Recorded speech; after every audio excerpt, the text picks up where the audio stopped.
So, if you have PCOS and you're thinking about this is a really great superpower for you to harness. This is something that only women with PCOS have, this more masculine strength that allows them to step into that part of themselves, to listen to that inner voice, to become leaders, to speak out, to lead groups of people. That is a superpower that you should certainly be tapping into, alongside some of the physical things that we can talk about as well.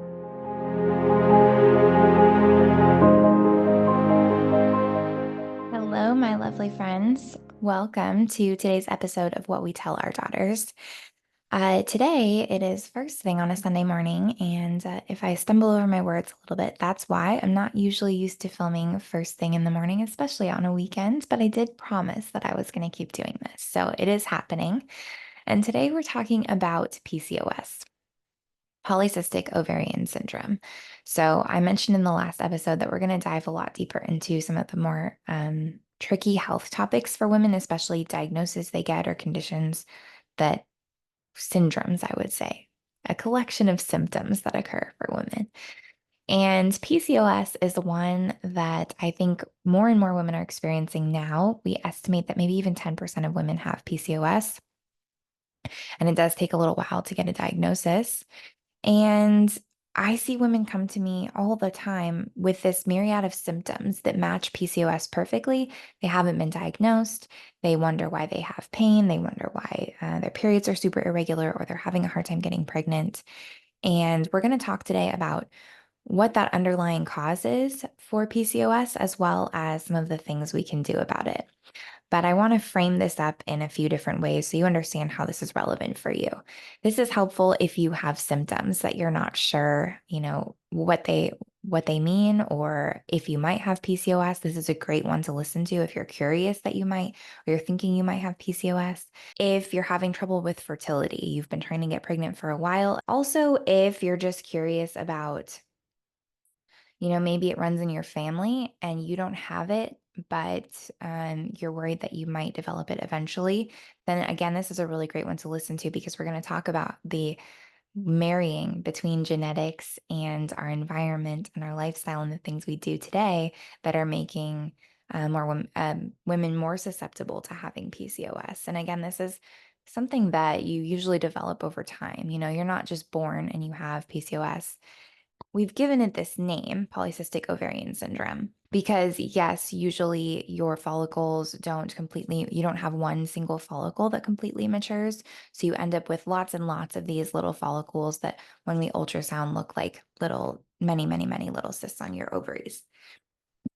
This can be an issue, of course, for pregnancy because if you're not having one single egg mature, then you're not having ovulation and there's no chance of you getting pregnant in that cycle. So this collection of symptoms is really that. It is a collection of symptoms. It is an outcome of our environment, of the way we live that's different from our ancestors. And so I'm going to start there. Let's turn back the clock and talk about kind of what the beginnings of PCOS were. And probably for our ancestors, this was actually a benefit. So let's talk about it. Some of the earliest documentation that we have of PCOS is from 400 BC from Hippocrates. So this is not a new thing that we've observed. This has been around for quite a while.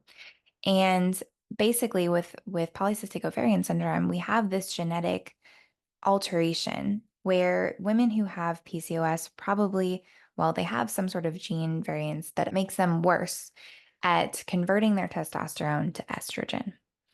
So, in a historical environment, when we were hunter gatherers or we were living out in the jungle and we needed strong leaders, women with PCOS were probably actually more of the leaders of groups of women. They may have had slightly more muscle mass. The lower level of fertility was probably even a benefit because instead of having 10 kids and really running their bodies into the ground through so many pregnancies and breastfeeding and things like that, they maybe only had two or three just by nature of them having PCOS, so they weren't ovulating as often.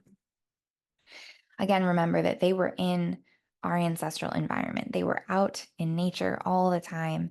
They were moving their bodies. They were not eating high fructose corn syrup or lots of sugar all day. And so this syndrome they probably didn't have too many of the more negative side effects of PCOS. They probably may have even had a great benefit to it and been some of the strongest women in our ancestral societies. So if you have PCOS and you're thinking about this, this is a really great superpower for you to harness. This is something that only women with PCOS have, this more masculine strength that allows them to step into that part of themselves, to listen to that inner voice, to become leaders, to speak out, to lead groups of people. That is a superpower that you should certainly be tapping into, alongside some of the physical things that we can talk about as well. So let's now look a little bit at the physical side. What is really happening in someone who has PCOS? So with this syndrome, most likely women, well, we know women aren't aromatizing their testosterone. What that means is we make testosterone in our ovaries, and through a process of aromatization, that testosterone becomes estrogen. Now, we need that. We do that through a certain series of enzymes. And women who have PCOS probably don't do that as well. So they end up with more of that testosterone excess. And generally, that means they have less estrogen as well.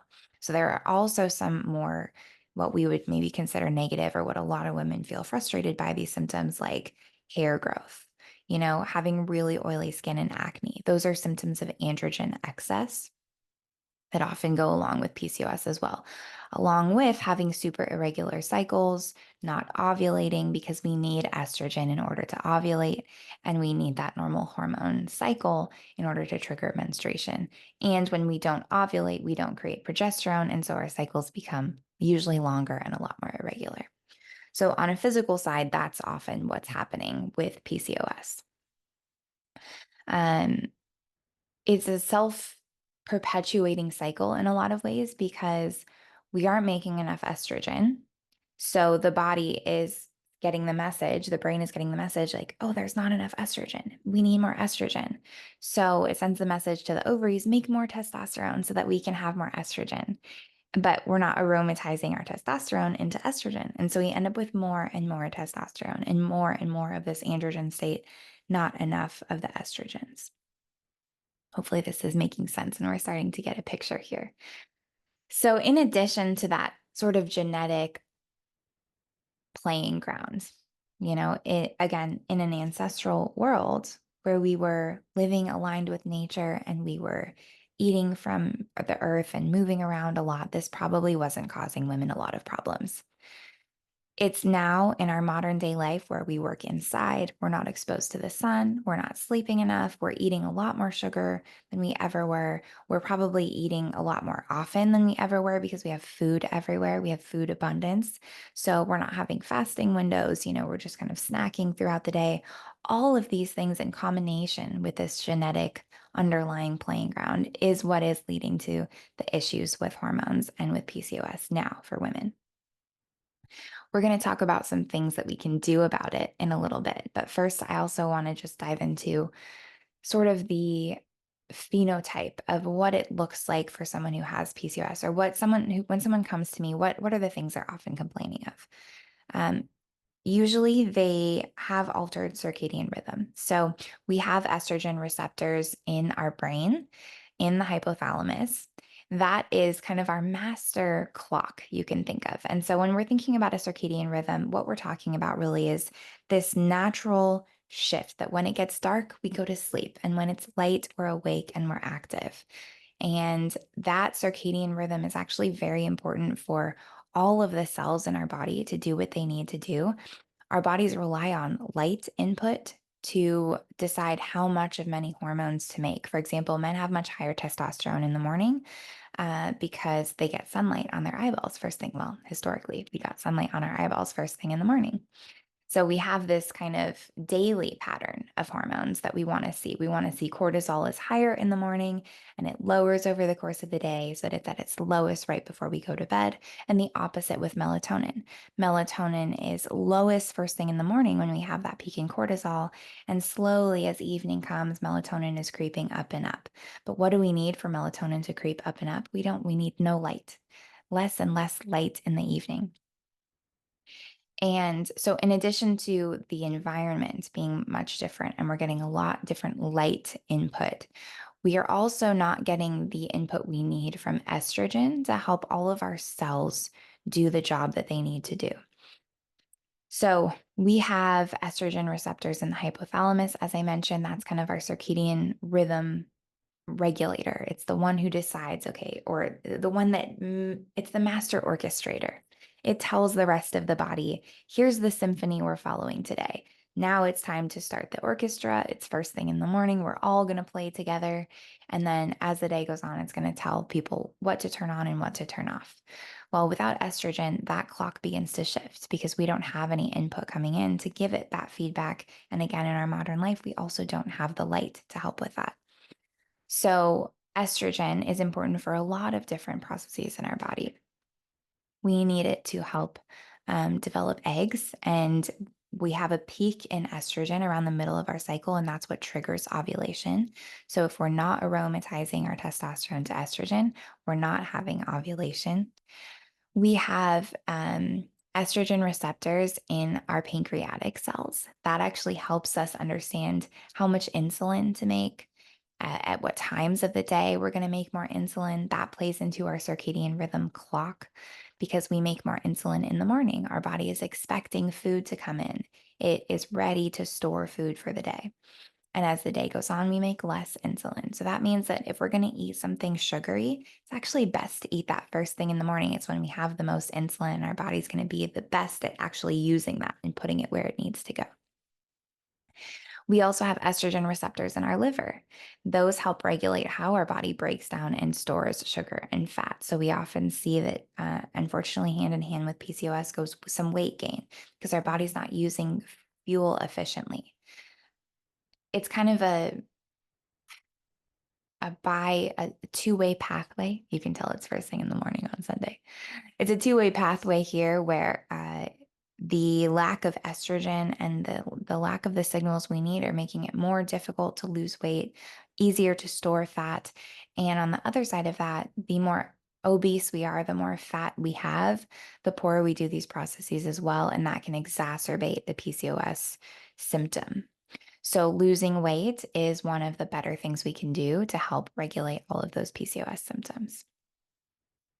We also have estrogen receptors in our gut. These help our gut lining stay super healthy. They help our body stay robust. The lining is actually one of the things that provides us so much immune protection. So this helps us regulate our immune system. It helps protect against inflammatory diseases, all types of things like that. And we also have estrogen receptors in our immune cells, and that helps to keep our inflammation levels down and more in a regulated state. So we actually see inflammation in women's bodies fluctuate along with their cycle. So as their hormones change throughout their menstrual cycle, so too does their level of inflammation usually.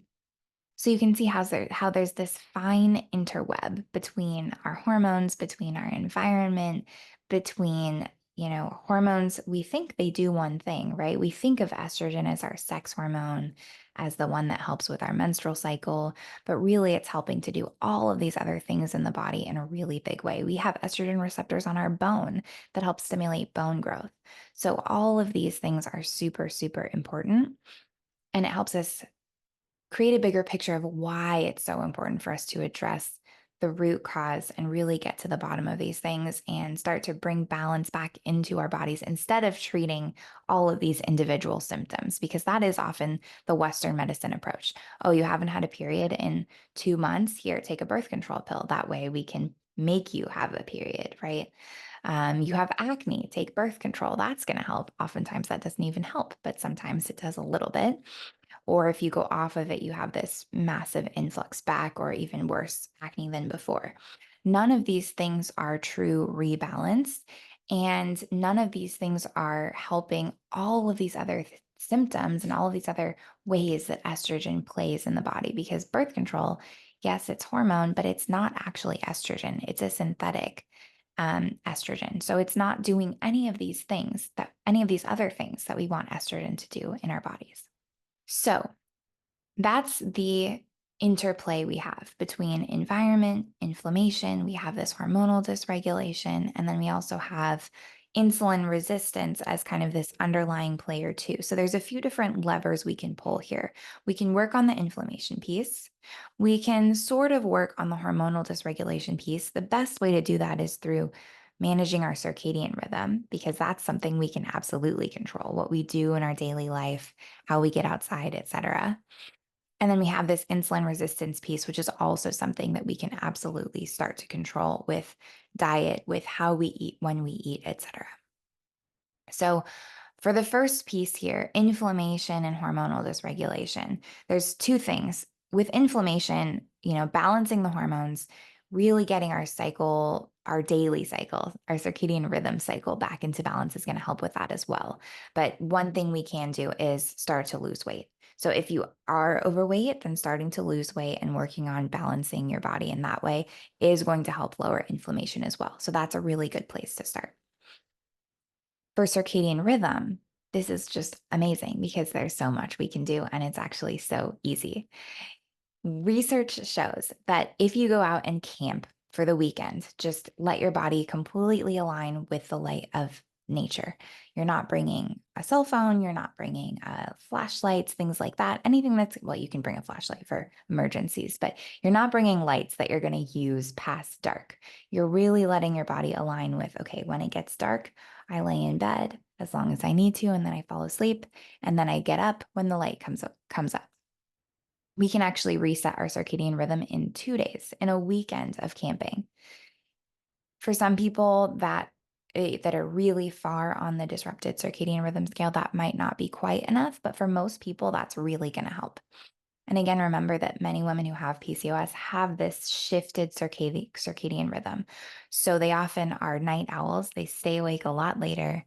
They sleep late into the morning. They don't feel rested when they wake up because they have this dysregulation and when their cortisol rises to wake them up. So instead of cortisol rising with the sun, so that when you wake up, you're actually already awake, we wake up and then our cortisol starts to rise.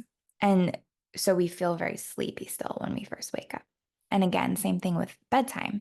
Sometimes we miss that sleepy window where melatonin is lowest. We push it late or we have lights, so we don't even get that melatonin release the same way. And we're not really feeling sleepy the way we should be at around 10, 11 p.m. So getting sun on your eyeballs first thing in the morning, not staring at the sun per se, but just going outside and making sure that you're actually you're not wearing sunglasses, you're getting sun on your skin first thing in the morning is one of the best things you can do to help re-regulate your circadian rhythm. Turn screens off 2 hours before bed, start to dim all the lights in your house. Ideally, if you have to do some computer work, get some blue light blocking glasses. That's also another thing that can really, really help to start to balance that circadian rhythm.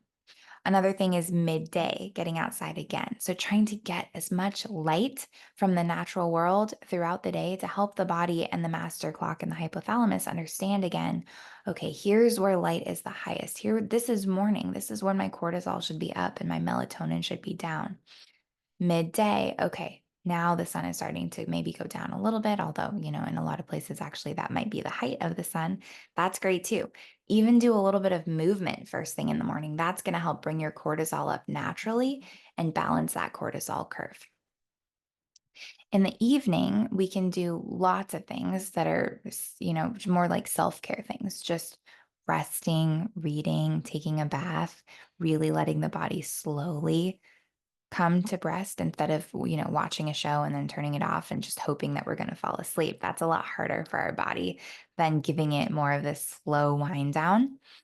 If we are really struggling, we can try doing supplements as well in the evening. Sometimes it helps to reset the circadian rhythm cycle by using melatonin.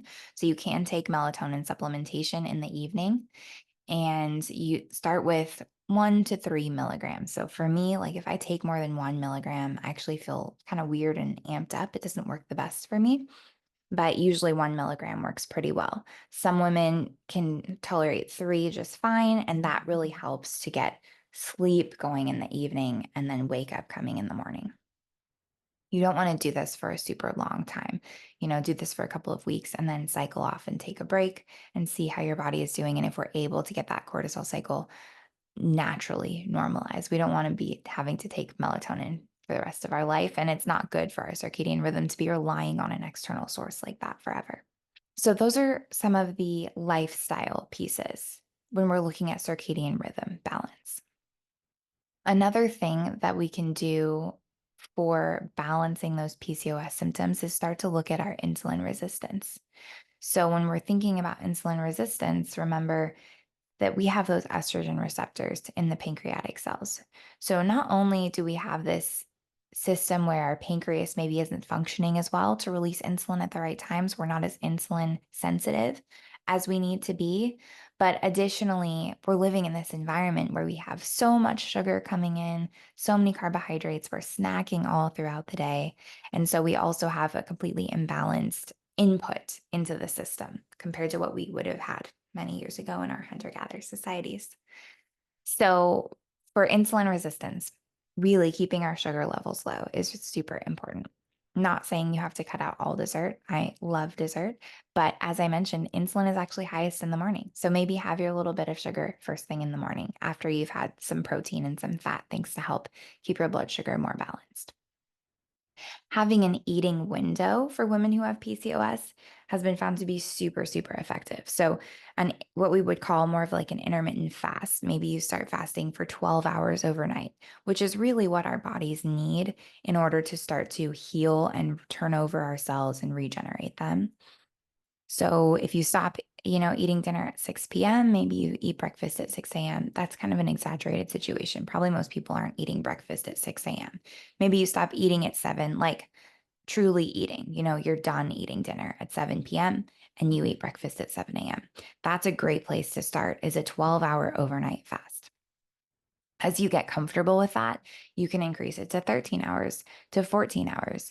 I do really encourage women specifically when they're doing this to cycle on and cycle off. So if you're going to do a 14-hour fast, maybe you just do that 1 or 2 times a week and stick with 12 hours most days. The reason for that is our bodies are very sensitive to these fluctuations in food as well, specifically our menstrual cycle. So we don't want to take too much food away and make our bodies think that they're starving, but we also want to get the benefit of giving our gut that rest, giving our body a chance to use all of its glycogen stores. We store glucose in the liver as glycogen.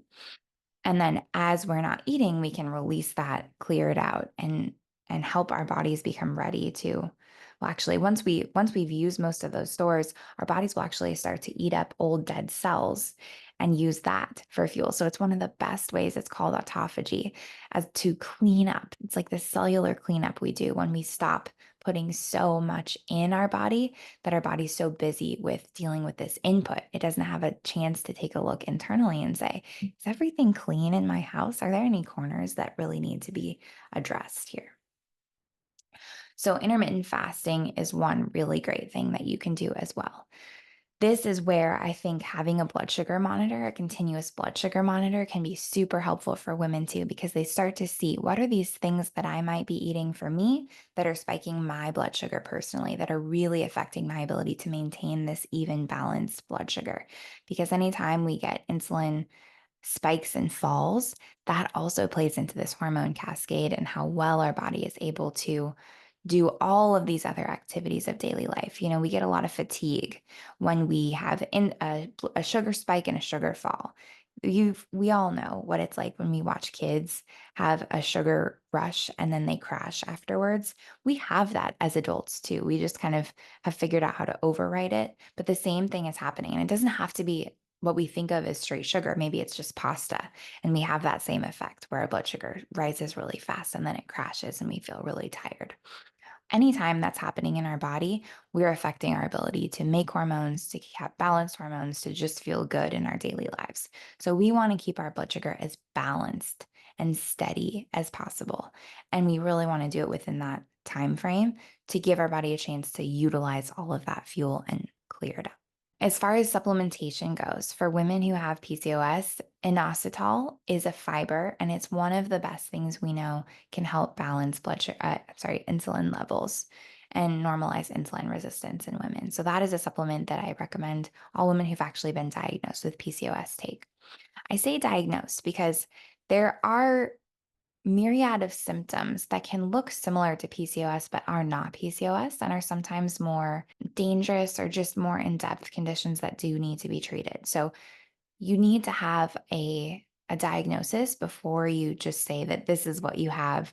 I'm going to do these things and hope for the best. If you're having all of these androgen excess symptoms, super irregular menstrual cycles, difficulty sleeping, super late circadian rhythm, all of these things, yes, they go hand in hand with PCOS, but they can go hand in hand with other things too. So go see your doctor, get an ultrasound, get some blood tests done. Let's take a look and see do just what you have, or we can rule out, some of the other more dangerous things. And then we can say, okay, yes, it's PCOS. There's actually not a clear diagnostic criteria. It's more of a diagnosis of elimination. So we don't have these other things. So now we know it's PCOS.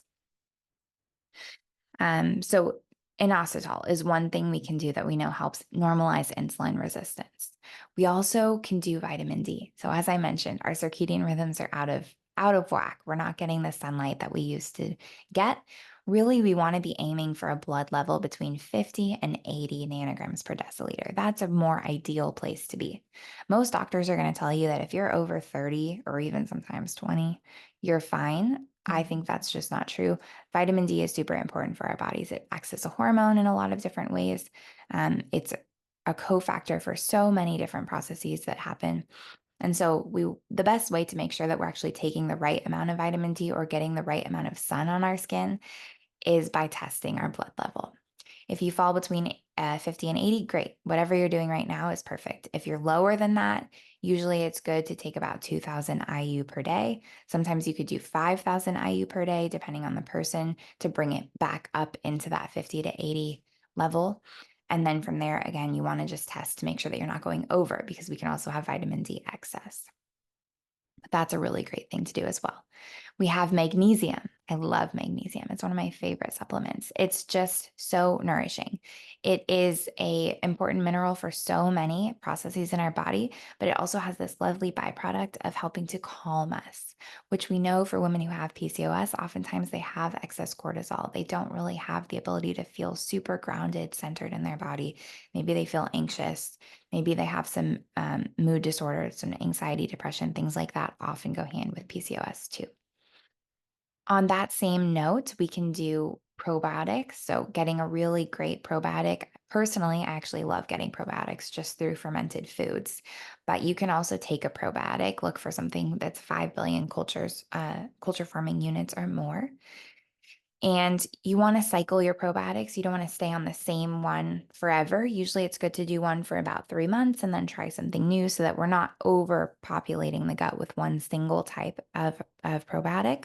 But this is a really great way to help rebalance the gut and start to get things back in a healthy, happy place. You can think of it as like fertilizer tending your garden, your little gut garden. So those are some of the things, and movement. I didn't even mention movement. So movement is one of the best things we can do as well. And I mentioned doing movement first thing in the morning because that actually boosts cortisol naturally. So that's going to help create that. We want it to look like a ski slope, basically, like cortisol's high in the morning and then it kind of do throughout the day until it's really low in the evening. Well, that's what we want our cortisol curve to look like. And so for women who, wake up and their cortisol is still down here, and then as they're waking up, it's starting to rise, that's a lot harder for the body to do. We can kind of give it that natural boost and do exercise first thing in the morning, and that's going to get your cortisol up. And ideally start to naturally normalize that cycle so that your body's expecting, okay, at this time of day, this is when my cortisol goes up. This is what my normal cycle looks like.